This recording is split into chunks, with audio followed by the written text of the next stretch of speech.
Okay, so this is the third part of today's lecture. You've seen the first two Ford lectures. This is part three. So make sure you're watching part three. This is on the 1976 election. Here we are. 200 years we've been a nation. 1976. And in 1976, as you know, the nation is not in its greatest of shape. Inflation that we just talked about, OPEC, energy crisis, the domino falls in Vietnam, the memories of Watergate still incredibly fresh. This is the first election since Watergate on a presidential level. So, from a standpoint of politics, wouldn't that seem to favor the Democrats? Though Nixon is nowhere near the ballot, his sins are still hurting and reverberating through the Republican Party. Nevertheless, President Ford, who, though while he never intended to be president, kind of likes the job. He thinks he's doing a good job. He wants another opportunity to continue this. So Gerald Ford announces that he is going to seek the Republican nomination for president in 1976. It's not going to be without a contest. Ronald Reagan, now the former two-term governor of California, was governor from 1967 through 1974. Reagan is going to run from the right, meaning from the conservative wing of the party. Reagan is going to go after Ford as being too willing to accept the basic premise of big government, for allowing too much spending to occur. He's going to attack Ford on the Cold War, arguing that the Soviets are getting away with murder, they're cheating on the SALT Treaty, they're building up weapons systems. Reagan is going to come this close to knocking Ford off for the nomination. And we'll talk more about Reagan in the coming days, even going back to this context. That close. But in the end, the delegates to the convention of the Republicans in Kansas City that summer do not want to deny Ford the chance to run for his own term. It's tight, but Ford narrowly wins the nomination of his party. On the Democrat side, there's a big race because there's many prominent Democrats who want to get in on this, feeling again the first election since Watergate, a great chance to be president. You get some high-profile Democrats running for the office. Interestingly, though, as the Democratic nominating process goes forward, an outsider, a relative unknown to many, emerges as the frontrunner. His name is James Earl Carter, but everybody calls him Jimmy. He's 50 years old. He's from small town in Georgia, Plains, Georgia. His political career is not lengthy. He has served as a one-term former governor of Georgia. So governor of Georgia for 4 years. That's the only real major political experience he has. He's never been in Congress. He's never served in a presidential cabinet. He's not in any way of Washington, D.C. He served in World War II in the Navy. He was trained as an engineer, a very bright guy. But much of his adult life he spent running his family's peanut farm. He's a peanut farmer from Plains, Georgia, small town, USA.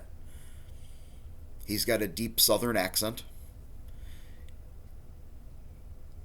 He also is deeply faithful in his Christian faith. He's Baptist and he's honest.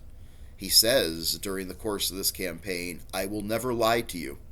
And the American people seem to believe that. Long story short, one by one, Carter topples perhaps more prominent Washington Democrats. He wins the nomination of his party. The November election matchup will be President Ford against Jimmy Carter. Now, these two men may not be as skilled or qualified as maybe, a Nixon Kennedy or a Lincoln Douglas type race, but they are candidates who are quite interesting, and the American people are captivated in this election. Carter starts out the front runner, leading in the polls in the summer by as much as 15 to 20 points at times.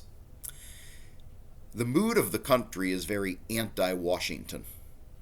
And when you think about it, in many elections, Carter's resume for president would seem thin.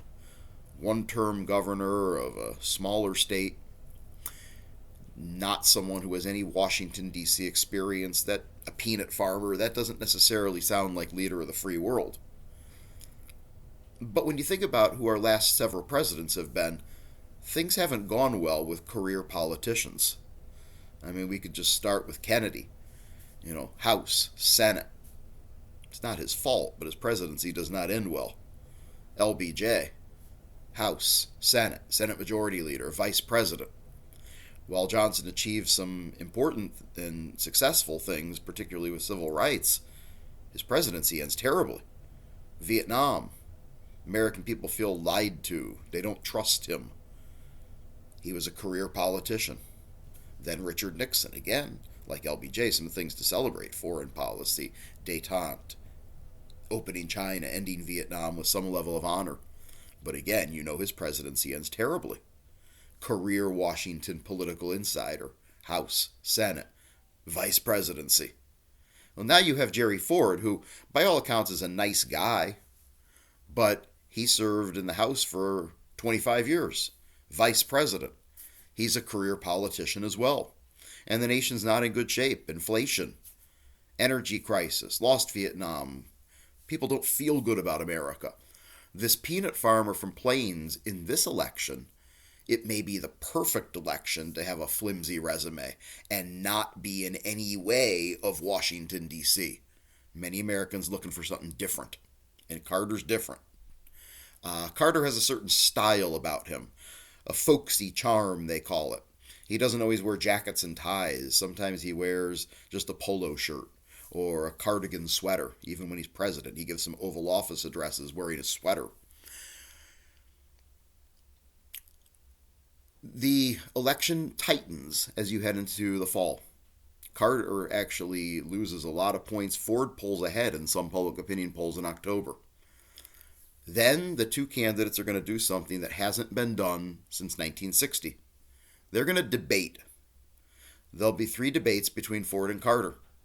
And in the second debate, Ford messes up. Ford suffered from something that just became a reality in this era. Gone were the days of complete reverence for the presidency, just in more modern times before this. Think of FDR or Eisenhower. It would almost seem, blasphemous to say a bad word about them. Well, we're now in the Saturday Night Live generation, a younger generation, where Americans don't trust their leaders as much, and it's become acceptable to even make fun of your leaders. Chevy Chase plays Jerry Ford, and Ford had this propensity, very smart guy, but Ford had this propensity now and then to mangle a few words, or a few times he'd be walking down the stairs of the helicopter Marine One or Air Force One, and he'd miss a step, and down goes President Ford, tumbling down the stairs. Well, of course, comedians pick up on that, and Chevy Chase would play kind of a bumbling fool who's falling down all the time and can't speak. In the second debate, Ford kind of plays into that image. When a question by a moderator dealing with the Cold War is asked, Ford in his response insinuates that Poland is not dominated by the Soviet Union. The moderator almost, very incredulously says, "I'm sorry, Mr. President, are you saying that Poland is not dominated by the Soviets?" Ford expands and makes it even worse, where he talks about broader Eastern Europe is not dominated by the Soviets. Well, a 5th grader in 1976 knows that Poland and Eastern Europe are dominated by the Soviets. What Ford meant to say, but doesn't say twice in the debate, nor messes it up again the next day when a gaggle of reporters gives him a chance to clarify and he says it wrong again. What he meant to say was, we will never accept that Poland or broader Eastern Europe are dominated by the Soviets. But he didn't say that 3 times, twice in a national debate. It made him look foolish. It slowed his momentum. You head into Election Day, the race is still very close. This one's not determined till late at night. But in the end, enough undecided voters decide to give the nod to the outsider, Carter. Carter wins Ohio and Mississippi very narrowly, which is enough to put him over the top. he sweeps the South. And if you look at, and I encourage you, go to the Dave Leap page and look at the results of the 1976 election, you're going to see the Democrats, who had not been doing well in presidential elections in the South for some time, now with one of their own in a post-civil rights era. You listen to Jimmy Carter say one sentence, you know he's from the South. He wins much of the South. Jimmy Carter, in a close race, wins the election.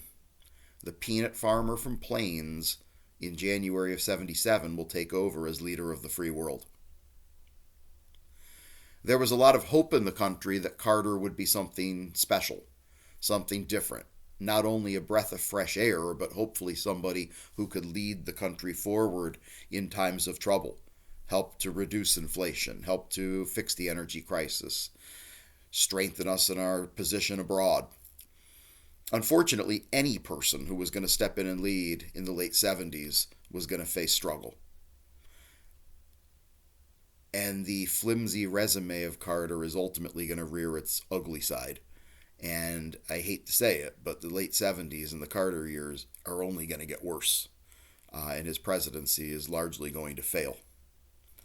But that's something that we're going to be studying starting today and through tomorrow as we make our way into the 80s eventually.